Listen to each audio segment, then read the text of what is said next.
दोस्तों 90 के दशक के चैनल से लेकर विज्ञापन तक आज भी लोगों को उस दौर की हर चीज याद है।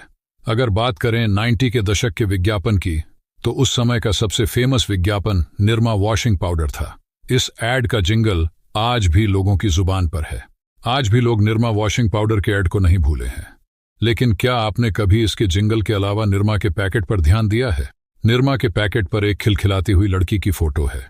वह कौन है और आज तक केवल उसी लड़की की फोटो का ही इस्तेमाल क्यों किया जाता है? क्या आपने कभी इस बारे में सोचा है? तो चलिए जानते हैं निरमा वॉशिंग पाउडर के पैकेट पर छपी लड़की की कहानी। निरमा वॉशिंग पाउडर की शुरुआत साल 1969 में गुजरात के रहने वाले व्यक्ति करसन भाई ने की थी।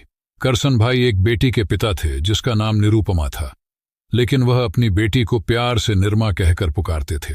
हर पिता की तरह वह भी अपनी बेटी से बेहद प्यार करते थे और चाहते थे कि उनकी बेटी बड़ी होकर खूब नाम कमाए।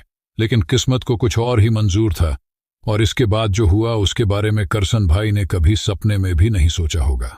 हुआ कुछ ऐसा कि निरुपमा का एक्सीडेंट हुआ और इसकी वजह से उनकी मौत हो गई। अपनी बेटी की मौत से करसन भाई बिल्कुल टूट चुके थे और इसके साथ ही उनका अपनी बेटी को कुछ बनते देखने का सपना भी टूट गया था। लेकिन उन्होंने अपना मन बना लिया था कि वह अपनी बेटी को दुनिया में अमर कर देंगे और उन्होंने यह करके भी दिखाया।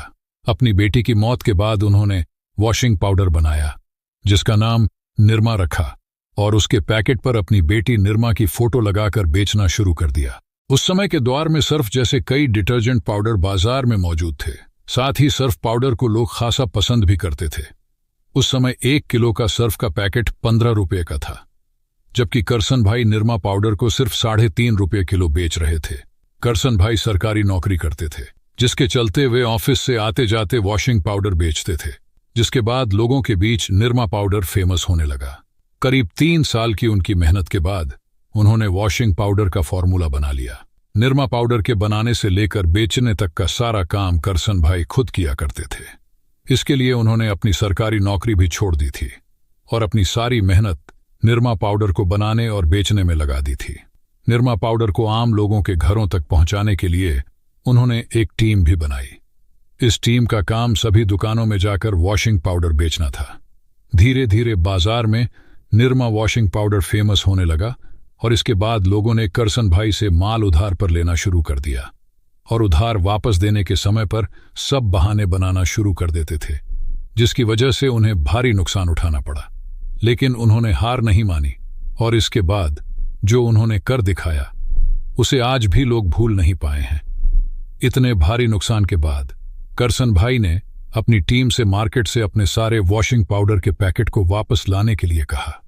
इसके बाद पूरी टीम को लगा कि शायद अब करसन भाई हार मान चुके हैं और वह अपना यह काम बंद कर देंगे, लेकिन ऐसा नहीं था।